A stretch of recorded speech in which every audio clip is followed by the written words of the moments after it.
शेन्युआन ने धीरे से लुमंगलू को याद दिलाया कि उसने उसे एग्जाम्पल बनकर सिखाने के लिए कहा था, ना कि सारी एंजॉयमेंट खुद ही रखने के लिए। ये सुनते ही लुमंगलू ने हाँ में जवाब दिया और हाफते हुए कहा कि वो उन्हें सिखाएगी। इसके बाद शेन्युआन ने शाओले और जिनान की तरफ देखा और उन्हें पास आने के लिए कहा ताकि वो अपनी सीनियर सिस्टर को देखकर सीख सके। ऑर्डर सुनते ही शाओले और जिनान जल्दी से पास आकर उसकी बात सुनने लगी। लुमंगलू ने उन्हें समझाया कि उन्हें अपनी आवाज और मूवमेंट्स को रोकना नहीं चाहिए, बल्कि उन्हें शेन्युआन का रिदम फील करके उसके अकॉर्डिंग अपनी मूवमेंट्स और रिएक्शन को एडजस्ट करना चाहिए। ये कहने के बाद लुमंगलू लेट गए और शेन्युआन ने पीछे से अपनी लंबी तेज तलवार निकाली, जिसे लुमंगलू ने तुरंत अपनी बड़ी शील्ड से रोक लिया। समझाते हुए उसने आगे कहा कि जब शेन्युआन उनकी तरफ से अटैक करे तो वो पोजीशन चेंज करने का सिग्नल होता है। उसने कहा कि यही उसके एक्सपीरियंस का पूरा सार था। फिर वक्त तेजी से बीत गया और आधी रात भी पार हो गई। एक के मुकाबले तीन की जबरदस्त फाइट के साथ जिनान, शाओले और लुमंगलू तीनों बिल्कुल थककर सब्जियों की तरह बेड पर गिर गई। शेन्युआन के नॉन स्टॉप अटैक्स के सामने तीनों बुरी तरह हार चुकी थी। तीनों लड़कियों के सिर के ऊपर जो फेवरेबिलिटी पॉइंट्स दिख रहे थे वो अब 67, 76 और 96 थे। बाथरूम से बाहर आने के बाद शेन्युआन कंफ्यूजन में सोचने लगा कि जिनान के पॉइंट्स 2 बढ़ कैसे गए जबकि शाओले के 2 कम हो गए। आखिर उसने भी तो पहले काफी एंजॉय किया था। उस वक्त बेड पर शाओले धीरे धीरे सिसक रही थी। ये देखकर शेन्युआन उसके पास गया और सॉफ्टली पूछा कि वो क्यों रो रही है। उसने शाओले की आंखों के किनारे से आंसू पोंछे और पूछा कि क्या वो उससे नाराज है। शाओले ने कोई जवाब नहीं दिया तो शेन्युआन ने उसे गले लगा लिया और हिचकिचाते हुए पूछा कि क्या उसने पहले कुछ ऐसा किया था जो उसे पसंद नहीं आया। थोड़ी नाराजगी के साथ शाओले ने कंप्लेन किया कि शेन्युआन उसे बुली कर रहा था। उसने कहा कि उसके पास पहले से ही 2 कंपेनियंस थे, फिर भी उसने उसे जानबूझकर बुलाया सिर्फ उसका मजाक बनाने के लिए, जो उसके लिए बहुत ज्यादा क्रूएल था। शेन्युआन उसके आंसू पोंछता रहा और समझाते हुए बोला कि यह बुलिंग नहीं थी। उसने कहा कि 3 लड़कियां एक अकेले और कमजोर बॉडी वाले उसके खिलाफ थी, इसलिए असल में तो उन तीनों ने ही उसकी सारी एनर्जी खत्म कर दी थी। रोते हुए शाओले ने शेन्युआन को बदतमीज और बेशरम कहा और डिक्लेयर कर दिया कि उसके किए के बाद वो अब उसे बात नहीं करेगी। शेन्युआन ने उसे शांत करने की कोशिश की और कहा कि रोना बंद करे। उसने प्रॉमिस किया कि अगली बार वो उन्हें दोबारा बुली नहीं करेगा। ये सुनकर शाओले ने पक्का कर लिया कि शेन्युआन को अपना प्रॉमिस जरूर निभाना होगा। फिर उसने एक और कंप्लेन की। उसने कहा कि शेन्युआन ने अनफेयरनेस की क्योंकि लुमंगलू और जिनान को 2-2 चांसेस मिले जबकि उसे सिर्फ 1 चांस मिला। ये सुनते ही शेन्युआन के पास कहने के लिए कुछ ही नहीं था। उसने रियलाइज किया कि शायद इसी वजह से शाओले की फेवरेबिलिटी 2 पॉइंट्स गिर गई थी। इसलिए वो शाओले के कान के पास गया और धीरे से कहा कि वो उसके साथ आए। ये सुनते ही शाओले की आंखें शौक से बड़ी हो गई। डाउट के साथ उसने पूछा कि क्या उसने सच में सही सुना है और क्या शेन्युआन अभी भी कंटिन्यू कर सकता है जबकि वो ऑलरेडी इतना कुछ कर चुका था। शेन्युआन ने हाँ में सिर हिलाया और उसे एश्योर किया कि टेंशन लेने की कोई जरूरत नहीं क्योंकि उसके लिए ये कुछ भी नहीं था। फिर वो प्राउडली बोला कि वो एक ऐसा इंसान है जो एक्स्ट्राऑर्डिनरी ट्रिक्स का यूज करता है। शाओले ने धीरे से पूछा कि क्या उसे अपना आउटफिट चेंज करके एक शॉर्ट डेनिम स्कर्ट और व्हाइट थाई हाई सॉक्स पहन लेना चाहिए। ये सुनकर शेन्युआन सरप्राइज में एकदम से सांस खींच बैठा। शाओले ने अपनी बात कंटिन्यू करते हुए कहा कि उसने नोटिस किया था कि मोचोंग गेम शुरू होने के वक्त से ही शेन्युआन उसकी स्टॉकिंग्स को देख रहा था, इसलिए उसने सोचा कि शायद शेन्युआन को वो बहुत पसंद है। ये सुनकर शेन्युआन मुस्कुरा दिया। उसने शाओले की बात मान लिया और उसको जाकर कपड़े बदलने के लिए कह दिया। फिर वक्त बहुत तेजी से बीत गया और देखते ही देखते अगला दिन आ गया। पता ही नहीं चला कितना टाइम बीत चुका था जब सूरज की सुनहरी किरणें खिड़की के शीशे से होकर बेड पर आ पड़ी। तभी सिस्टम की आवाज गूंज उठी जो अनाउंस कर रही थी कि एक परफेक्ट लाइफ पाथ के लिए हमेशा ऑपोजिट जेंडर की कंपेनियन की जरूरत होती है और इन कंपेनियंस की क्वालिटी उनके फेवरेबिलिटी लेवल पर डिपेंड करती है। सिस्टम ने शेन्युआन को बधाई दी क्योंकि अब 10 एनपीसीज का फेवरेबिलिटी लेवल 70 या उससे ज्यादा हो चुका था और इस अचीवमेंट के लिए उसे एक ग्रीन बाम्बू बैच मिला। सिस्टम ने यह भी याद दिलाया कि हर बैच के साथ एक कॉरेस्पॉन्डिंग रिवॉर्ड होता है और इस वक्त उस अचीवमेंट का रिवॉर्ड डिस्ट्रीब्यूट किया जा रहा है। ये सुनकर शेन्युआन ने आंखें खोली और शौक में सोचने लगा कि उसके पास 10 एनपीसीज का फेवरेबिलिटी लेवल 70 से ऊपर कैसे पहुंच गया। शेन्युआन ने अपने दिमाग में अपने हारेम के मेंबर्स को एक एक करके काउंट करना शुरू कर दिया। सबसे पहले उसने कोच लू को काउंट किया जो उसकी लिनियो चैन से अलग थी। फिर उसने अपनी सिस्टर इन लॉ ली मैंग को काउंट किया, उसके साथ रहने वाली ली जाओ को और अपने एकेडमिक एडवाइजर को भी। उसने बबली एटीट्यूड वाली फैन मिनहुई को भी इंक्लूड किया और पैसे प्रोवाइड करने वाली चन्ना को भी और वो लड़के शिन्यू को भी जिसके सामने काफी बड़ा और राउंड फिगर था। फिर उसने अपने सबसे रिसेंट 2 यंगर स्टूडेंट्स जिनहान और शाओले को भी काउंट किया।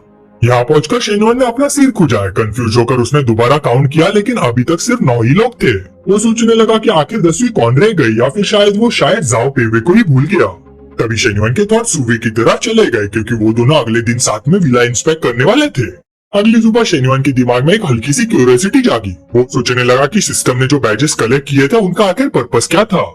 जैसे शेन्युआन हिला, सिस्टम ने अंधेरे कमरे को रोशन कर दिया और समझाया कि हर बैच एक कॉरेस्पॉन्डिंग रिवॉर्ड देता है। साथ ही एम्प्लॉय लॉयल्टी को कल्टीवेट करने के लिए एक स्पेशल डिस्क्रिप्शन भी अनलॉक करता है। सिस्टम ने शेन्योन को एम्प्लॉय लॉयल्टी लेवल 1 मेंटेन करने पर कॉन्ग्रेचुलेट किया और उसे हर एम्प्लॉय की लॉयल्टी देखने की एबिलिटी दी। शेन्योन ने तुरंत समझ लिया कि इस पावर से वो प्रॉब्लम्स को पहले ही प्रिवेंट कर सकता है या फिर ज्यादा रिस्पॉन्सिबल एम्प्लॉयज को ग्रेटर रिस्पॉन्सिबिलिटी दे सकता है। लॉन्गजिनर और शाओली की ऑलरेडी हाई लॉयल्टी देखकर शेन्योन को रियलाइज हुआ कि उसके लिए उनकी अफेक्शन उनकी कंपनी के प्रति डेडिकेशन को बहुत तेजी से स्ट्रॉन्ग कर रही थी। सिर्फ कुछ दिन बीतने के बाद ही सिस्टम ने 2 फीमेल एम्प्लॉयज की लॉयल्टी कल्टीवेट करने के लिए उसे रिवॉर्ड दे दिया। फिर भी शेन्योन के दिमाग में एक सवाल था, क्या वाकई डिजायर ही इंसान की सफरिंग का सोर्स है? और उसका एक्सपी सिस्टम भी उसे अंदर से काफी शेडी लग रहा था। इन रिजर्वेशंस के बावजूद शेन्योन सिस्टम की पोटेंशियल को लेकर क्यूरियस हो गया। वो सोचने लगा कि उसकी लेडी नाइट्स के अंदर और कौन कौन सी अनएक्सप्लोर्ड डिजायर छुपी हुई है और उसके दिमाग में उन्हें थोड़ा प्लेफुल तरीके से एक्सप्लोर करने का ख्याल आया। सिस्टम ने अनाउंस किया कि लॉन्गजिनन के एक्सपी पर डोमिनेशन हो चुका है। ये सुनकर शेन्योन ने डार्कली सोचा कि शायद लॉन्गजिनन के साथ अब काइंडनेस वाला अप्रोच काम नहीं करेगा और उनके बीच का डायनेमिक बदलने वाला है। शेन्योन सिस्टम की एक और रेवलेशन सुनकर स्टन रह गया। शाओली की कुछ बहुत ही स्पेसिफिक पर्सनल प्रेफरेंसेस के बारे में जानकर वो जेन्युइनली शॉक था, क्योंकि उसके सामने लोगों की पर्सनल डिजायर्स के रेवलेशन दिन ब दिन और भी अजीब होते जा रहे थे। तभी दरवाजे के पीछे से एक बहुत ही हल्की, लगभग ना सुनाई देने वाली आवाज में शेन्योन का नाम पुकारा गया। शेन्योन अपने थॉट से बाहर आया और धीमी आवाज में पूछा कि कौन बुला रहा है। दरवाजे के पास लू मंगलू का लाल हुआ चेहरा और उसका प्लेफुल जेस्चर उसे अपनी तरफ बुलाने का इशारा कर रहा था। शेन्योन के चेहरे पर सरप्राइज की हल्की सी झलक आई, क्योंकि उसने लू मंगलू को शाओली की डिस्टिंक्टिव आउटफिट में देखा। मासूम क्यूरियोसिटी के साथ लू मंगलू ने समझाया कि वो बस देखना चाहते थे कि शाओली के कपड़े उस पर फिट आते हैं या नहीं। शेन्योन ने और पूछा, लेकिन लू मंगलू के गालों पर ब्लश और गहरा हो गया। आखिर उसने अपनी असली वजह कन्फेस कर दी। उसे याद था कि शेन्योन ने एक दिन पहले उस आउटफिट को कितने अप्रिसिएशन से देखा था। लू मंगलू का ब्लश और गहरा होते ही सिस्टम ने उसकी डीपेस्ट डिजायर्स रिवील कर दी। उसके अंदर एक पॉजेसिव डिजायर थी जिसमें किसी की बिलोंगिंग हासिल करना उसे एक्साइटमेंट देता था। साथ ही वो शेन्योन के प्रति एब्सोल्यूट लॉयल्टी रखती थी। शेन्योन एक और बिजार एक्सपी रेवलेशन सुनकर हैरान रह गया। उसने लू मंगलू के इनिशियल एडवांसेस को दोबारा सोचा और वंडर किया कि वो सिर्फ उसकी वेल्थ ही नहीं चाहती थी, बल्कि चन्ना से उसका आदमी भी छीनना चाहती थी। शेन्योन के दिमाग में लू मंगलू और चन्ना की एक विविड इमेज बनी, जहाँ दोनों कॉन्फिडेंटली एक दूसरे के पास खड़ी थी। इससे उसे उनके बीच के कॉम्प्लिकेटेड डायनेमिक्स का एहसास हुआ। शेन्योन थोड़ा पास झुककर टीजिंग स्माइल के साथ पूछने लगा कि क्या शाओली के कपड़े पहनने से उसके अंदर कोई स्पेशल थ्रिल जागता है। ये सुनते ही लू मंगलू के गाल और लाल हो गए। उसने एकदम से सोचा कि क्या शेन्योन को समहाउ उसका सबसे प्राइवेट सीक्रेट डिस्कवर कर लिया था। शेन्योन ने उसे जेंटली अपनी भाव में ले लिया और क्वाइटली एश्योर किया कि उसका सीक्रेट उसके पास सेफ रहेगा। उसका आउटफिट भी इस बात का इशारा दे रहा था कि दोनों के बीच एक प्लेफुल और इंटीमेट मूवमेंट शुरू होने वाला था। लू मंगलू का चेहरा ब्लश से भर गया और उसकी सांसें तेज हो गई। फिर वो कुछ कन्फेस करने लगी, लेकिन इमोशंस की वजह से वर्ड्स उसके गले में ही अटक गए। जैसे जैसे वो एक दूसरे की भाव में और करीब आया, उसने उसका नाम लिया और वो दोनों उस पल के जोश में खो गए।